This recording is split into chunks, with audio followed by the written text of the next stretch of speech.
ನಮಸ್ಕಾರ ಎಲ್ಲರಿಗೂ. ನಾನು ನಿಮ್ಮ ಯಶ್ವಿತಾ. ನಾನಿವತ್ತು ತೋರಿಸ್ಕೊಡ್ತಾ ಇರೋದು ಹೋಟೆಲ್ ಸ್ಟೈಲ್ ರಸಮ್ ಮಾಡೋದು ಹೆಂಗೆ ಅಂತ ತೋರಿಸ್ಕೊಡ್ತಾ ಇದ್ದೀನಿ. ನೋಡಿ ಎಷ್ಟು ಚೆನ್ನಾಗಿ ಬಂದಿದೆ ಅಂತ. ನಿಜವಾಗ್ಲೂ ತುಂಬ ಟೇಸ್ಟಿಯಾಗಿರುತ್ತೆ. ಒಂದ್ಸತಿ ಟ್ರೈ ಮಾಡಿ ನೋಡಿ. ನಾನು 3 ಟೊಮೊಟೊ ತಗೊಂಡಿದ್ದೀನಿ. ಅದಕ್ಕೆ ಕೊತ್ತಂಬರಿ ಸೊಪ್ಪು ಆ್ಯಡ್ ಮಾಡ್ಕೊಂಡಿದ್ದೀನಿ. ಆಮೇಲೆ ಹುಳಿ ತಗೊಂಡಿದ್ದೀನಿ, ಬೆಳ್ಳುಳ್ಳಿ, 4 ಒಣಗಿದ ಮೆಣಸಿನ್ಕಾಯಿ, ಕರಿಬೇವು ಸೊಪ್ಪು, ಕಾಳುಮೆಣಸು, ಜೀರಿಗೆ ತಗೊಂಡಿದ್ದೀನಿ. ಜೀರಿಗೆ ಮತ್ತು ಕಾಳುಮೆಣಸನ್ನು ಫ್ರೈ ಮಾಡಿಕೊಂಡು ಕುಟ್ಟಾಣಿಲಿ ಜಜ್ಕೋಬೇಕು.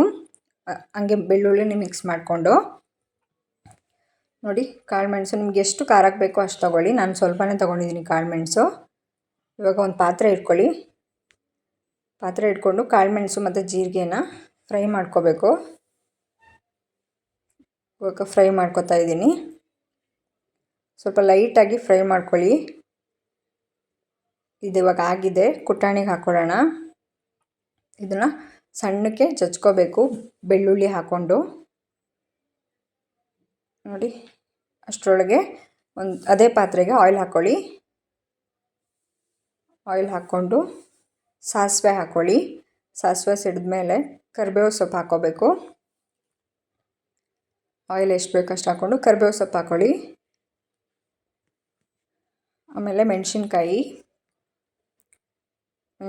ಮಿಕ್ಸ್ ಮಾಡ್ಕೊಳ್ಳಿ. ಫ್ರೈ ಮಾಡ್ಕೊಳ್ಳಿ ಸ್ವಲ್ಪ ಲೈಟಾಗಿ. ಇದನ್ನು ಈ ಥರ. ಇವಾಗ ಟೊಮೊಟೊ ಕಟ್ ಮಾಡಿ ಇಟ್ಕೊಂಡಿದ್ನಲ್ಲ ಚಿಕ್ಕದಾಗಿ, ಟೊಮೊಟೊ ಮತ್ತು ಕೊತ್ತಂಬರಿ ಅದನ್ನು ಮಿಕ್ಸ್ ಮಾಡ್ಕೊಳ್ಳಿ ಇದಕ್ಕೇನೆ. ಈ ಥರ ಮತ್ತೆ ಫ್ರೈ ಮಾಡಿ ನೀಟಾಗಿ ಫ್ರೈ ಆಗಬೇಕು. ನೀಟಾಗಿ ಉಪ್ಪು ಮಿಕ್ಸ್ ಮಾಡ್ಕೊಳ್ಳಿ. ಉಪ್ಪು ಮಿಕ್ಸ್ ಮಾಡಿಕೊಂಡು ಮತ್ತೆ ಫ್ರೈ ಮಾಡಿ. ಇದು ತುಂಬ ಮೆತ್ತಗಾಗಬೇಕು. ಫುಲ್ಲು ಟೊಮೊಟೊ ಎಲ್ಲ ನೀಟಾಗಿ ಬೇಯಬೇಕು. ಸ್ವಲ್ಪ ಬೇಯಕ್ಕೆ ಬಿಡಿ ಇದನ್ನು. ಅಷ್ಟರೊಳಗೆ ಇದು ಇವಾಗ ಬೆಂದಿದೆ ನೋಡಿ. ಇದು ಇವಾಗ ಜಜ್ಜಿ ಇಟ್ಕೊಂಡಿದ್ನಲ್ವಾ, ಇದನ್ನು ಮಿಕ್ಸ್ ಮಾಡ್ಕೋಬೇಕು. ಚೆನ್ನಾಗಿ ಬೇಯಬೇಕು ಟೊಮೊಟೊ ಎಲ್ಲ. ಬೆಂದಮೇಲೆ ಇದನ್ನು ಮಿಕ್ಸ್ ಮಾಡಬೇಕು. ಅದಕ್ಕೇ ನೀಟಾಗಿ ಮಿಕ್ಸ್ ಮಾಡಿ ಈ ಥರ ನೋಡಿ. ಇದನ್ನು ಚೆನ್ನಾಗಿ ಬೇಯಬೇಕು. ನೋಡಿ ಎಷ್ಟು ಚೆನ್ನಾಗಿ ಬರ್ತಾಯಿದೆ. ಈ ಥರ ಪೇಸ್ಟ್ ಆಗಬೇಕು. ಈ ಥರ ಮಿಕ್ಸ್ ಮಾಡಿ. ಹುಳಿ ನೆನೆಸಿ ಇಟ್ಕೊಂಡಿದ್ದೆ, ಅದನ್ನು ಮಿಕ್ಸ್ ಮಾಡ್ಕೊಳ್ಳಿ. ನೀಟಾಗಿ ಮಿಕ್ಸ್ ಮಾಡಿ. ಆಮೇಲೆ ನೀರು ಎಷ್ಟು ಬೇಕೋ ಅಷ್ಟು ಹಾಕ್ಕೊಳ್ಳಿ. ನೋಡಿ, ನಿಮಗೆ ಎಷ್ಟು ಸಾಂಬಾರು ಬೇಕು, ರಸಮ್ ಬೇಕು ಅಷ್ಟು ನೀರನ್ನು ಮಿಕ್ಸ್ ಮಾಡ್ಕೊಳ್ಳಿ. ತುಂಬ ಟೇಸ್ಟಿಯಾಗಿರುತ್ತೆ ಈ ಥರ ಮಾಡಿದ್ರೆ.